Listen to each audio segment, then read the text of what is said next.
नमस्कार दोस्तों।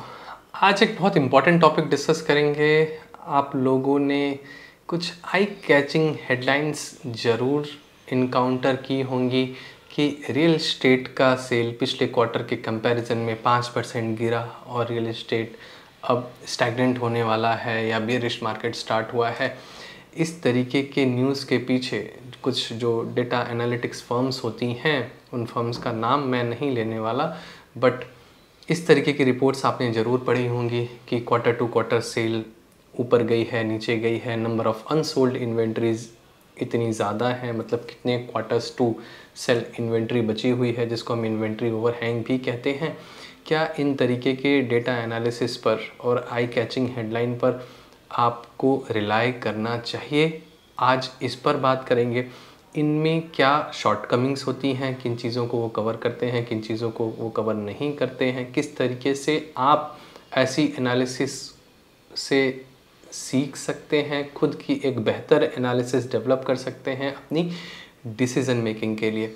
ये बहुत इम्पॉर्टेंट टॉपिक होने वाला है, इसको आखिर तक ज़रूर देखें।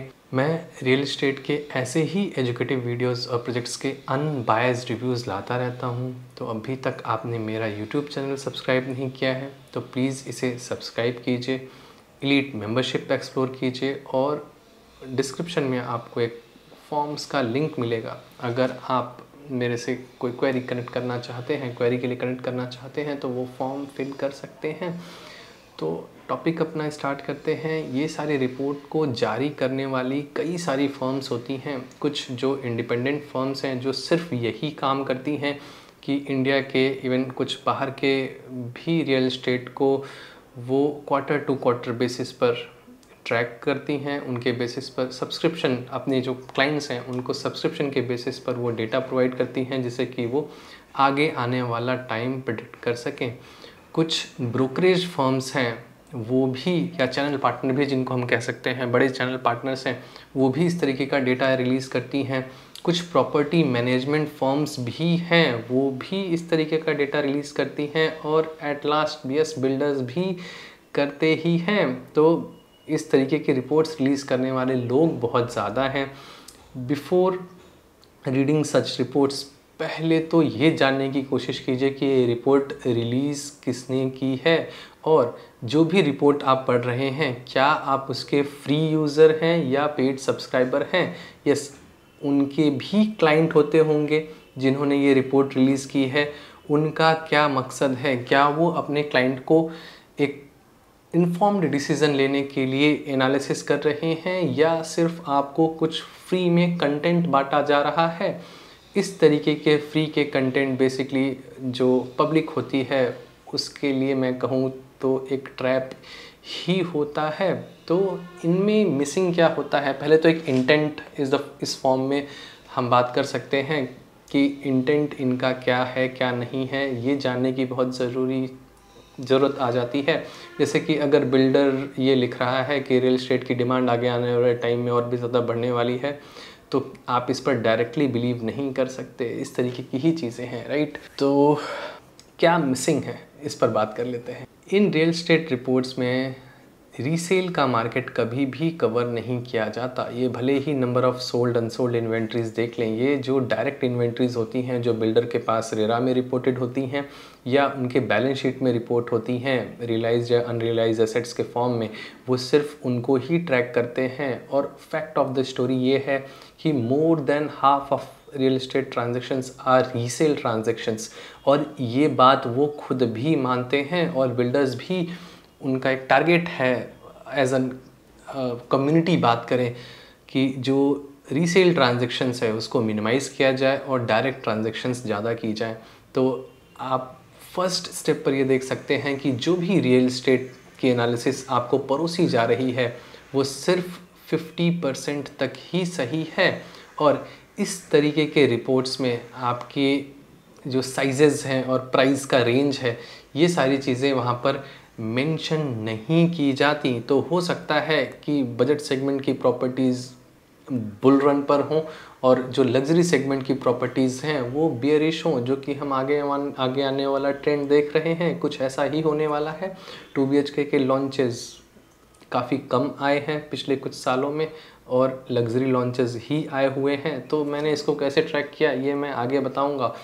ये बातें उनकी रिपोर्ट में आज भी मिसिंग हैं। और अगर पास्ट प्रेडिक्शन की बात करें तो क्या उन्होंने ये प्रेडिक्ट किया था कि कोविड आने के बाद जो मार्केट में बूम आएगा, जो हमारा होम बायर है, सीकर है, वो एक साथ सभी लोग होम सीक करेंगे और रीसेल की ट्रांजैक्शंस बढ़ेंगी, तो ऐसा कुछ भी नहीं हुआ था। और नेक्स्ट अगर बात करें इन्वेस्टर्स डायनामिक्स की, जब ये इस तरीके की रिपोर्ट्स पढ़ते हैं बिल्डर के यहाँ से, जहाँ से वो डेटा उठाते हैं, सोर्स ऑफ द डेटा जो है इनका सोर्स ऑफ इंफॉर्मेशन है जो कि वो एनालाइज करते हैं। लेट्स से अगर बिल्डर ने कोई चीज़, कोई यूनिट बेची है किसी इन्वेस्टर को और वो फ्लिप करना चाहता है, मतलब इनके हिसाब से अगर देखें तो वो इन्वेंट्री किसी एंड यूज़र के पास सेल हो चुकी है और बाकी जो अनसोल्ड इन्वेंट्रीज़ हैं वो रीसेल होने के लिए, आई मीन डायरेक्ट सेल होने के लिए तैयार हैं। बट अगर इस केस में इन्वेस्टर रीसेल करना चाहता है तो एक नई और इन्वेंट्री अनसोल्ड की कैटेगरी में आ जाती है जो कि वो ट्रैक नहीं करते। तो मतलब अगर बिल्डर से किसी इन्वेस्टर ने वो यूनिट खरीद ली और किसी एंड यूज़र को उन्होंने बेच दी, तो ये इनके पूरे के पूरे एनालिसिस में, प्रोसेस में ये चीज़ कैप्चर ही नहीं होती। और जैसा कि मैंने बताया कि 50% of the transactions are real estate transactions, right. तो कितना बड़ा फ्लॉ है, इस तरीके की चीज़ें आपको परोसी जाती हैं और ये परोसी जाती हैं किसी न किसी इंटेंट के साथ, जिससे कि मोस्ट ऑफ द केसेस में आपको मिसगाइड किया जा सके। इनिशियली मैं भी ऐसे रिपोर्ट्स पर जब मैं करियर के स्टार्टिंग में था तो बहुत ज़्यादा रिलाय करता था ऐसी इन्फॉर्मेशन पर, बट समय के साथ जब एक्सपीरियंस आपका बढ़ता है इनके रिपोर्ट्स पढ़ने के साथ, आप जब एक्चुअल मार्केट के डायनामिक्स देखते हैं तो फिर आपको रियलाइज़ होता है कि नहीं, एक्चुअल्स काफ़ी डिफरेंट हैं, राइट। जैसे कि हो सकता है कि किसी ने प्रेडिक्ट किया हो कि आगे आने वाली जो डिमांड है वो कम होने वाली है क्योंकि अनसोल्ड इन्वेंट्रीज जो ओवरहैंग है वो 24 महीनों का है, राइट। बट आप फिर देखते हैं कि एक्चुअल्स में यही रियल इस्टेट के जो बिल्डर्स हैं वो नए लैंड पार्सल्स खरीद रहे हैं, नए CLUs लगा रहे हैं और नए इन्वेंट्रीज लाना चाहते हैं। तो रिपोर्ट्स में क्या आ रही हैं, इससे ज़्यादा ज़रूरी है हमें कि बिल्डर्स एक्चुअली क्या कर रहे हैं, क्या उनका फ्यूचर प्लान है, किस तरीके के पेमेंट प्लान पर आपको चीज़ें परोसी जा रही हैं, सेल की जा रही हैं, इस पर आपको ज़्यादा ध्यान देना चाहिए। बट कुछ और शॉर्टकमिंग्स की बात कर लेते हैं। जब अनसोल्ड इन्वेंट्रीज़ की बात करते हैं हम, तो क्या इसमें कुछ स्टॉल्ड प्रोजेक्ट्स हैं, जैसे कि नोएडा में हुआ, काफ़ी सारे प्रोजेक्ट्स गुड़गांव में स्टॉल्ड हैं। मतलब जो नॉन परफॉर्मिंग एसेट्स हैं उनको कैसे हैंडल किया गया है, क्या आपने उसे काउंट इन किया है या काउंट आउट किया है, या जो कुछ डिलीवर होने वाले हैं आपने सिर्फ उनको काउंट इन किया है, या जो अनडिलीवर्ड हैं या कभी हो सकता है डिलीवर्ड ना हो उनको भी काउंट इन कर लिया है। चाहे नंबर ऑफ़ अनसोल्ड इन्वेंट्रीज़ की हम बात कर लें या जो घर खाली पड़े हैं, इस तरीके वाली चीज़ों में बात कर लें, तो इस पर भी क्लैरिटी नहीं होती है। And next, demand and supply वाली चीज़ें कि एक अगर एग्जांपल लें पुणे का, तो पुणे में आगे आने वाले टाइम में, मतलब अगले 1 साल में और भी ज़्यादा अर्बनाइजेशन होगा, नहीं होगा, होगा तो कितना होगा, और लेट्स से अगर 10,000 लोग और ऐड होने वाले हैं तो उन डिमांड को मीट करने के लिए हमारे पास सप्लाईज़ कितनी हैं, या नई सप्लाईज़ और कितनी आने वाली हैं अगले 5 साल में, 10 साल में। इस तरीके का जो प्रैक्टिकल डेटा है वो कहीं ना कहीं इन एनालिसिस में मिसिंग होता है। और जैसा कि मैंने बताया कि ये सारी शॉर्टकमिंग्स हैं, आपको बहुत ज़्यादा फॉलो नहीं करनी चाहिए। तो और क्या बेहतर वे है इसे अप्रोच करने का? जी हाँ, आप खुद भी कर सकते हैं, जैसे कि मैं करता हूँ, जैसे कि बाकी सारे रियल एस्टेट एक्सपर्ट्स और ब्रोकर्स करते हैं, rather than relying on their data, right. सबसे पहले रियल एस्टेट को ट्रैक करना स्टार्ट कीजिए। जो नए लॉन्चेस आ रहे हैं किस प्राइस पर आ रहे हैं, किस साइज़ पर आ रहे हैं, और आपको क्या कमिटमेंट्स दी जा रही हैं। 1 साल बाद वापस से विज़िट कीजिए उसी प्रोजेक्ट को कि क्या वो प्राइजेस कितने बढ़े, कम हुए, किस साइज़ की इन्वेंटरीज आपको पिछले 3 साल में, 2 साल में, 1 साल में लॉन्च होते हुए दिख रही हैं, क्या वहाँ पर कोई साइज़ का मिसमैच भी है। जैसे कि 2019 से 21-22 तक के रेंज में देखें तो हार्डली कोई अल्ट्रा लग्जरी सेगमेंट की चीज़ लॉन्च हुई थी। एग्जाम्पल के तौर पर बता रहा हूँ। तो हमने आगे देखा कि लगातार अल्ट्रा लग्जरी के लॉन्चेस, बड़े लॉन्चेस हुए और आज हम ये देख रहे हैं कि बड़े लॉन्चेस बहुत ज़्यादा हो रहे हैं, छोटे लॉन्चेस बहुत कम हो रहे हैं। मतलब अगर मैं कारपेट एरिया की बात करूं तो 800-900 स्क्वायर फीट, 750 स्क्वायर फीट वाली इन्वेंट्रीज़ हैं ही नहीं। लास्ट जो लॉन्च हुई थी सेक्टर 102 और 104 वाली थी। तो मतलब अगर आज के डेट में आप इस रेंज की कोई इन्वेंट्री ले रहे हैं तो वो श्योर शॉट सक्सेसफुल होगी। क्या ये चीज़ें इस रिपोर्ट में हैं? नहीं है। तो आप खुद भी इसको ट्रैक कर सकते हैं। नोट्स बनाने के बाद आप जो भी नए रियल एस्टेट के लॉन्चेस आ रहे हैं या जो एग्जिस्टिंग रीसेल के ट्रांजैक्शंस हैं, कोई अगर इन्वेंट्री आपके लिए अवेलेबल है सेल के लिए, आप वहां पर इंक्वायर कर सकते हैं और उन प्राइजेस को अगेन आप नोट डाउन कर सकते हैं, जिससे कि आप ट्रेंड एनालाइज कर पाएंगे कि यस रियल एस्टेट किधर जा रहा है।